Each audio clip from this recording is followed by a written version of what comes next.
तो आदरणीय गरीबदास साहिब जी ने कहा कि हमरे ही हुनिहार है अपना सृजनहार। हुनिहार माने हमारे जैसी उसकी आकृति है, ऐसा उनका आकार है अपने सृजनहार का।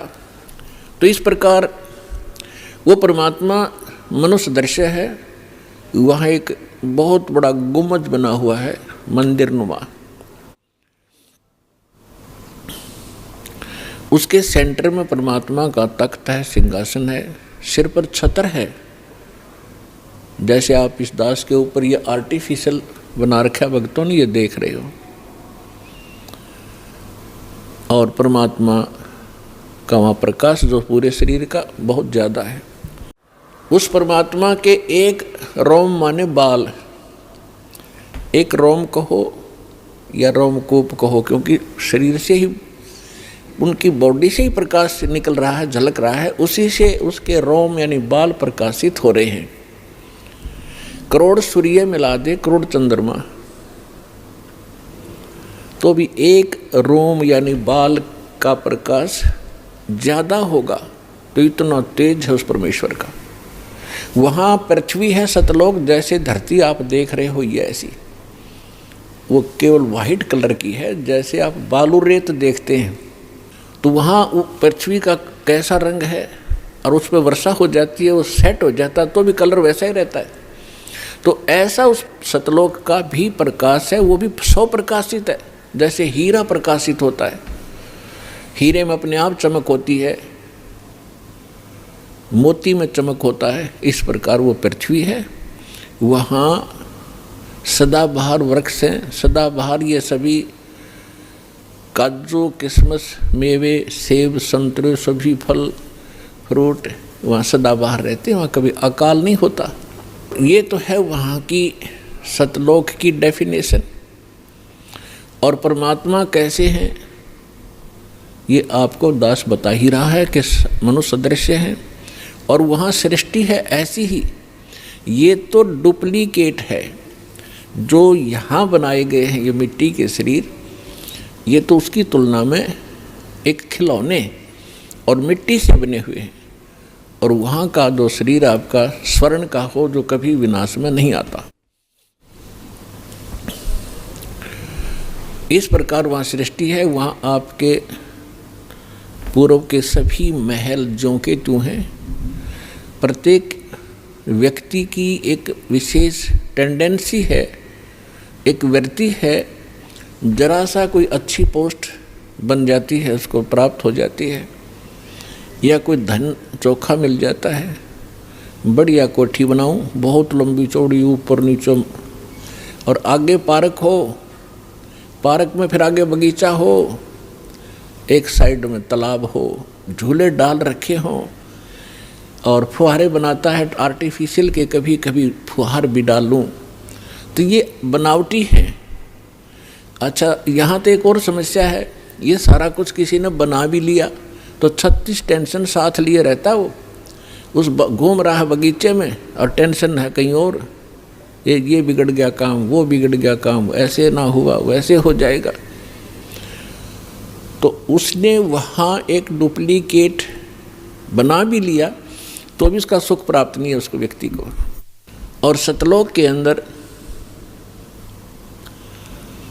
ऐसे ही बहुत लंबे चौड़े, प्रत्येक प्राणी के अलग अलग महल हैं। वहाँ आपका परिवार होगा। आपको कितने अच्छे लगते हैं अपने माता पिता, भाई बहन, अंकल, चाचे, ताऊ और बच्चे, रिलेटिव।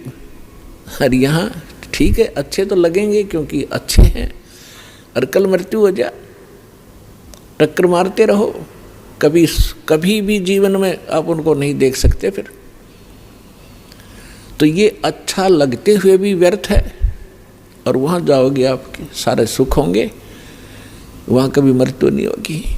कोई व्यक्ति नहीं चाहता मैं वृद्ध हूँ, वृद्ध अवस्था प्राप्त हूँ, बूढ़ा हूँ, और बूढ़े हो गए। कोई नहीं चाहता मैं मरूँ, और मृत्यु डेफिनेट।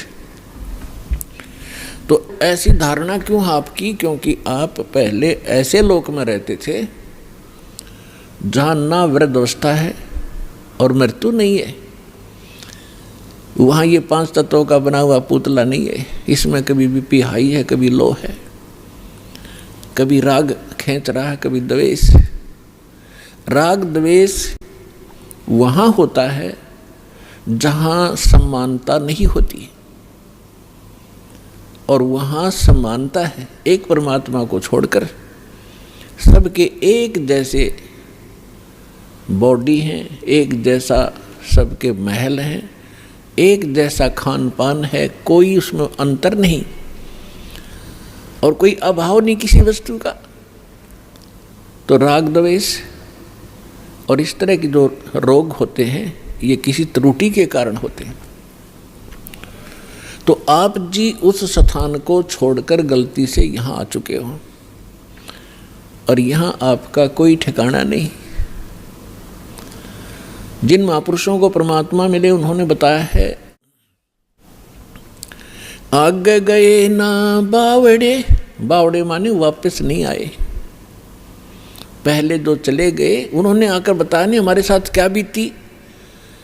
और रहते भी सब जाही, बिन साहेब की बंदगी कहीं ठोर ठिकाना नहीं। पहले चले गए, उनका तो पता नहीं क्या बुरा हाल हुआ या अच्छा हुआ, उन्होंने तो कोई आके हमें संदेशा दिया ही नहीं और ऐसे ही शेष हैं, वो चले जाएंगे। तो गरीबदास साहिब जी कह रहे हैं कि बिन परमेश्वर की भक्ति कहीं ठोर ठिकाना ना। जैसे आज कोई प्रधानमंत्री है किसी कंट्री का, वैसे तो सुख नाम की यह चीज़ नहीं है, पर हमने उसको घना बड़ा मान रखा है क्योंकि हम जीव संज्ञा में हैं। और कल वो प्रधानमंत्री सतभक्ति नहीं करता है और मृत्यु को प्राप्त हो जाता है, तो कहाँ गया वो सुख? आगे क्या होगा इन बच्चों को पता नहीं जो खिलौनों से खेल रहे हैं। ये मिट्टी के महल बना बना कर इसमें खुश हो रहे हैं, इनको पता नहीं क्योंकि भगवान ने आकर बताया। वो ज्ञान दास सुना रहा है, उसके आधार से हमें भविष्य का दिखाई देने लग गया कि आगे क्या होगा इसके साथ। उसके विषय में परमात्मा ने बताया है कि कबीर हरि के नाम बिन ये राजा रसब हो। रसब माने खच्चर, जिसपे अच्छा वजन लोड कराया जाएगा देगी तरह बोरे में। राजा रसब हो और माटी लदे कुमार के और घास न डाले कोई। गधे के साथ एक और समस्या होती है, सारा दिन काम को मार लेता है, शाम को बनी में छोड़ देता, घास खुद चर के आता है बाहर, फिर उसका कान फिर पकड़ लाता जब काम की आवश्यकता होती है। तो पुण्यात्मा परमात्मा ने ये जो ज्ञान दिया है आपको सतर्क करने के लिए दिया है, ना कि किसी की इंसल्ट करने के लिए। आप बालक हो वो परमात्मा है, आप उसकी आत्मा हो, आप उसके बच्चे हो। अपने बच्चों को समझाने के लिए परमात्मा ने ना जाने कितने छल छिद्र करने पड़ते हैं, किस प्रकार के ज्ञान आपको सुनाने पड़ते हैं, क्योंकि आपने काल की भांग पी रखी है। कबीर ये माया अटपटी सब गट आने अड़ी, किस किस को समझाऊं ये कुए भांग पड़ी। जैसे कोई शराब के ठेके पर आपने देखा हो कभी, चाहे 20 आदमी घूटी ला कर आ रहे हो सामने, सबकी एक जैसी भाषा, एक जैसी चाल, एक जैसी बोली रहेगी। तो हमने इस काल की इस त्रिगुणमयी माया की भांग पी रखी है। यहाँ के इन तीनों गुणों के दबाव से हम जो जो कार्य यहाँ चाहते हैं करते हैं, यह भांग है। और सभी एक जैसी वृत्ति होगी क्योंकि सबने एक का कुएं की भांग पी रखी है। वो ज्ञान सुनने को मिला ही नहीं आपको। अब ये ज्ञान मिला है जो इस भांग को उतारेगा, ये एंटीबायोटिक है और ये ज्ञान सतगुरु ही दे सकता है।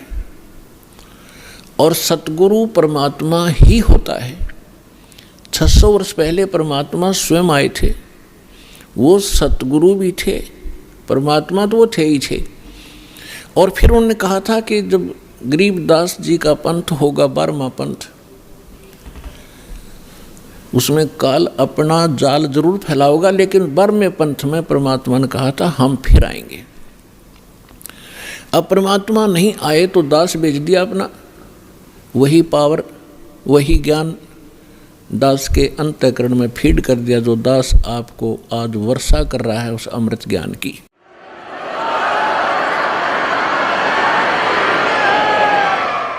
तो इस विश्व में वर्तमान में इस दास के अतिरिक्त कोई सतगुरु नहीं है, और सतलोक आश्रम बरवाला जिला हिसार के अतिरिक्त कहीं सत्संग नहीं है। ये चाहे अनजान व्यक्ति प्रथम बार सुनाइए सोचे रामपाल अभिमान करे, रामपाल को अभिमान तो आसपास नहीं है, लेकिन ये सच्चा ज्ञान जरूर है और यह सत्य है जो दास एक एक शब्द बोल रहा है। ये कुछ दिन के बाद आपके सारी अच्छी लगेंगी, सुहा जाएंगी, आपको स्वीकार्य भी होंगी।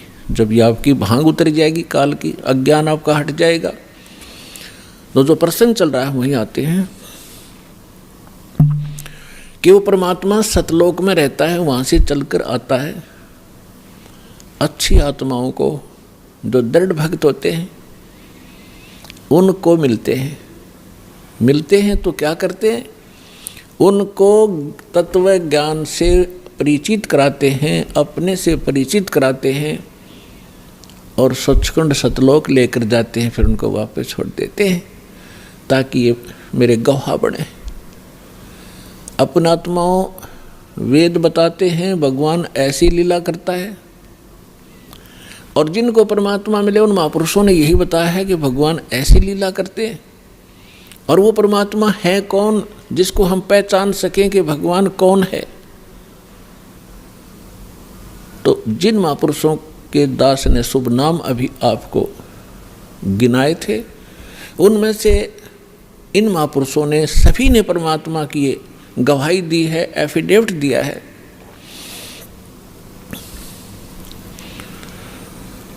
आदरणीय धर्मदास साहिब जी ने यही कहा है, और यही मलुकदास जी साहिब ने कहा है कि सतलोक से चलकर आए, अमर लोक से चलकर आए, गति करके आते हैं परमात्मा। काटन काल की जंजीर, काल ने हमारे को क्रम बंधनों से बांध रखा है, और क्रम के बंधन को समर्थ परमात्मा सत्य पुरुष ही काट सकता है, परम अक्षर ब्रह्म ही काट सकता है। क्रम के बंधन को, कर्म को, प्रारब्ध में किस्मत में लिखे हुए लेख को या संचित कर्म को न तो श्री ब्रह्मा, ना श्री विष्णु, ना श्री शिव, ना देवी दुर्गा, और ना ब्रह्म ना परब्रह्म, केवल परम अक्षर ब्रह्म ही काट सकता है। वो इसके अतिरिक्त और नहीं उस कर्म की बेड़ी को नहीं काट सकते।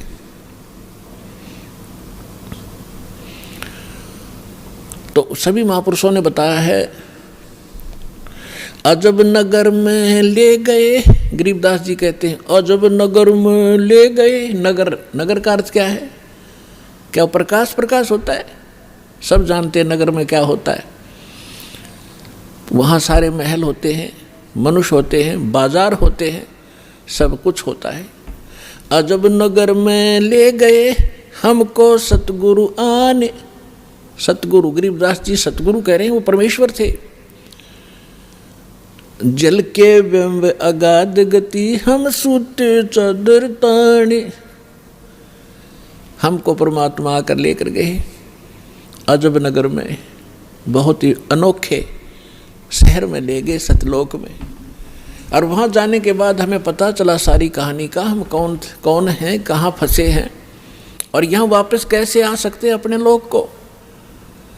अब उस ज्ञान से परिचित होकर के गरीबदास जी कहते हैं हम तो अब निश्चिंत हो गए, हमें सतगुरु मिल गए।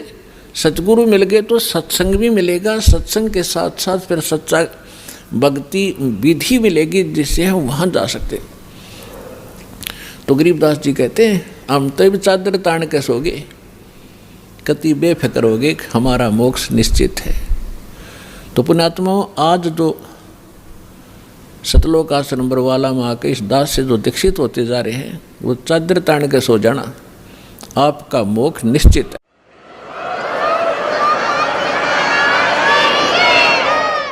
लेकिन रहना मर्यादा में, और मर्यादा में भी तभी रहोगे जब आपको यहाँ का दुख दिखेगा और वहाँ के सतलोक के सुख का आपको आभास होगा। और फिर धीरे धीरे कैसा समाज बनेगा, या माया की जो दौड़ है या आग लगी हरे के अंतःकरण में, या शांत होएगी। आप माया के पीछे किस लिए भाग रहे हो? बड़ी कोठी बनाऊंगा, गांव नगर में मेरी शोभा होगी, फिर लड़का लड़की ब्याहूंगा, खूब बैंड बाजे बजवाऊंगा, तू तू तू तू तू करवा के, और खूब दान दूंगा, लोग देखेंगे बड़ा दान करा भाई इसने। तो ये दोनों बीमारी आपका समझ में आ जाएंगी कि आज तू बेटी ब्याह रहा है या बेटे का ब्याह कर रहा है और कल मृत्यु होगी, फिर कहाँ गए तेरे वो तू तू तू तू टक्कर मार कर रोएगा। तो पुण्यात्माओं, यह सच्चाई है। आज तक को बताने वाला दृढ़ता से सामने आ नहीं सका। ये सारे नकली हैं, ये केवल वही बातें करते हैं जो समाज में अच्छी लगे। वो डॉक्टर नहीं होता जो ब्लड प्रेशर के मरीज को, हाई ब्लड प्रेशर के मरीज को कह घी खा ले छक्के, वैसे खा कोई दिक्कत नहीं, वो दुश्मन है उसका। तो पुण्यात्मा इसी प्रकार के जितने भी हैं ये सच्चाई नहीं कह सके, क्योंकि उनके ऊपर परमात्मा कबीर का पंजा नहीं था। इस दास के ऊपर दया हुई है, संघर्ष बहुत करना पड़ रहा है, लेकिन परमात्मा का साथ जिसके साथ होता है वो हार नहीं होती उसकी, क्योंकि हमारा उद्देश्य कल्याण है। पर पूरे विश्व का कल्याण लेकर चल रहे हैं हम, पूरे मानव का कल्याण होगा, पूरे प्राणियों का कल्याण होगा। क्योंकि जैसे आज ये परमात्मा की वाणी है, इसमें इतनी शक्ति है जो स्वयं परमेश्वर ने आके बोली है। उसके बाद फिर गरीबदास जी के माध्यम से जो वाणी बुलवाई है उन्होंने वही वाणी एजडी दे दी, और उस वाणी को फिर दास बोल रहा है। यानी अधिकारी के द्वारा जो वाणी बोली जाती है उसका असर होता है। पहले भी आपको बहुत बार सुनाया है, जैसे एक राजा की पत्नी एक शिष्य थी संत की। राजा इसका विरोधी था कि ये गुरु बनाने की आवश्यकता नहीं होती, राम राम घर बैठ के कर ले। तो राजा के इस भ्रम को निवारण के लिए संत ने एक थोड़ा सा एक फार्मूला अपनाया था। राजा गया उस संत के आश्रम में अपनी पत्नी के साथ कि महाराज क्या गुरु बनाना जरूरी होता है क्या? क्यों मूर्ख बनाते हो जनता को? भगवान घर बैठ के बज सकते हैं, कोई भी कर ले राम राम, इतना राम नाम ले ले। तो संत जी ने सोचा ये राजा है, यहाँ नाराज घना हो जाएगा। जब मैंने कुछ उल्ट सुल्ट जवाब दे दिया तो उसको कहा, राजन अब मुझे अपनी भक्ति का समय हो गया है, इसमें काफ़ी समय लगेगा, मैं आपका प्रश्न का उत्तर दूंगा, मैं कभी घर आऊँगा आपके वहाँ दे दूंगा, वहाँ कभी आपको विस्तार से समझाऊँगा, तब समझ में आएगी। राजा बोला ठीक है।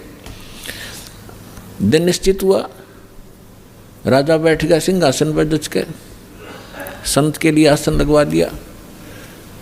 आने की इंतजार थी कि कब आएंगे संत, अभी आने वाले हैं। सामने सैनिक बॉडीगार्ड खड़े थे, वजीर खड़े थे, कुछ बैठे थे। जब संत पहुंचे वहां पर और वहां उपस्थित सभी सैनिक जो खड़े थे उनको कहा संत ने कि ए सैनिकों, ए सिपाहियों, इस व्यक्ति को अरेस्ट करो। राजा की तरफ संकेत किया। अब वो सिपाही सोच रहे थे ये मंदबुद्धि व्यक्ति क्या बकवास कर रहा है। उस संत ने दूसरी बार फिर कहा, तीसरी बार फिर कहा, लेकिन कोई टस से मस नहीं हुआ। राजा ने सोचा इसका दिमाग खराब हो गया इस संत का, ये मेरा राज हथियाना चाहता है। राजा ने कहा कि इसको अरेस्ट करो, सैनिकों को। यही शब्द उसने बोले, यही वो संत बोल रहा था। राजा के कहते ही उस संत को 4-5 सिपाहियों ने आके जकड़ लिया। अगले आदेश की इंतजार थी, अब इसका करें क्या। तब संत ने कहा कि हे राजन, तुम घर आए व्यक्ति का ये ऐसा ही सलूक करते हो क्या? राजा ने कहा कि आप क्या कर रहे थे? कि मैं आपके प्रश्न का उत्तर दे रहा था कि आपका प्रश्न ये था, क्या घर हम खुद भक्ति नहीं कर सकते? गुरु की क्या आवश्यकता है? राजा ने कहा ये खाक उत्तर दिया तेने।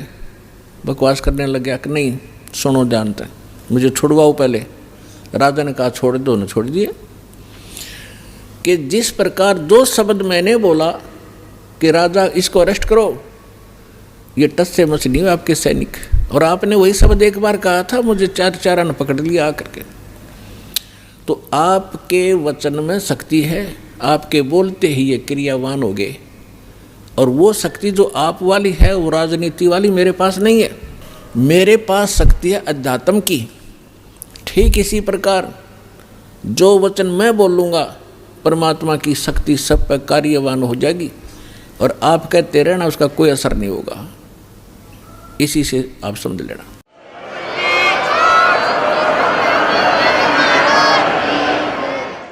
तो इसी प्रकार ये दास उस परमात्मा का कृपा पात्र है, उसी की कृपा से ये सच्चा ज्ञान आप तक पहुंच पा रहा है। तो उस परमात्मा का आदेश और फिर इस दास के मुख से आगे चलेगा, ये सर्व प्राणियों का कल्याण करेगा। इसका तरीका देखो, परमात्मा ने कैसा एक अनोखा तरीका अपनाया है। कैसे चिप बनवा दी, मेमोरी कार्ड जिसको कहते हो, टेलीविज़न प्रोजेक्टर बनवाए, इंटरनेट वेबसाइट यूट्यूब बनवा दी। अब जो घनी अच्छी आत्माएं होती हैं पूर्व जन्म से, तो घनी अच्छी आत्मा है वही तो मनुष्य जीवन प्राप्त कर रही हैं। उनसे भी अच्छी आत्माएं वो भगवान के लिए भटक रही हैं, और उनसे भी वो अच्छी आत्मा है जो सतगुरु और सत्संग और सच्चा नाम प्राप्त सतनाम प्राप्त कर रही है। तो आप जो सतलोक आश्रम बरवाला जिला हिसार हरियाणा में आ रहे हो, ये तीसरे नंबर की सर्वश्रेष्ठ आत्माएं हो, जो आपको शीघ्र से परमात्मा का ये मार्ग ठीक मिल गया। तो जो अन्य भी हैं उनके लिए परमात्मा ने ये तरीका अपनाया है सर्व प्राणियों के कल्याणार्थ। ये वाणी जो दास बोल रहा है रिकॉर्ड हो रही है, मेमोरी कार्ड बन रहे हैं, टीवी पर चल रहे हैं, आप घर पर चलाते हो, पशु पक्षी भी होते हैं, चींटियाँ भी होती हैं, मच्छर माखी भी होती हैं, उन सब के ऊपर ये वाणी अपना प्रभाव करेगी। काल ने जैसा जुल्म किया था उतना ही उससे भी अधिक रहम अब परमात्मा ने अपनी आत्माओं पर किया है। चींटी से लेकर हाथी तक, रंग से लेकर राजा तक, ये सारे कबीर परमात्मा की बच्चे आत्माएं हैं। इस काल ने हमारा हुलिया बिगाड़ दिया, हमारी दुर्गति कर दी, कुत्ते गधे सूर बना कर हमें क्या डंगा खिला रहा है, और हम क्या खाते थे सतलोक में, कैसे रहते थे, कैसा सुख था वहाँ पर। अब आप तो भूल भाल गए, हम सब भूल भाल गए, भगवान ना कर फिर जगाए, यथार्थ ज्ञान को बताया। उससे पहले काल ने परमात्मा और सतलोक का नाम लेकर, कबीर जी का नाम लेकर के, और फिर और दूना ज्ञान फैलवा दिया। तो ये सभी उस परमेश्वर की आत्माएं हैं, उनके लिए परमात्मा ने ये समय फिक्स कर दिया था कि चौथा युग जब कलयुग आई तब हम अपना अंश पठाई। काल फंद छूटे नर लोई, सकल सृष्टि परवानी खोई। घर घर देखो बोध विचारा, सत नाम सब ठोर उचारा। कलयुग बीते 5500 पाचा, जब ये वचन मेरा होगा साचा। कलयुग बीत जावे जब एता। परमात्मा ने कहा है कि सर्व प्राणी, सकल सभी प्राणी परम पुरुष पद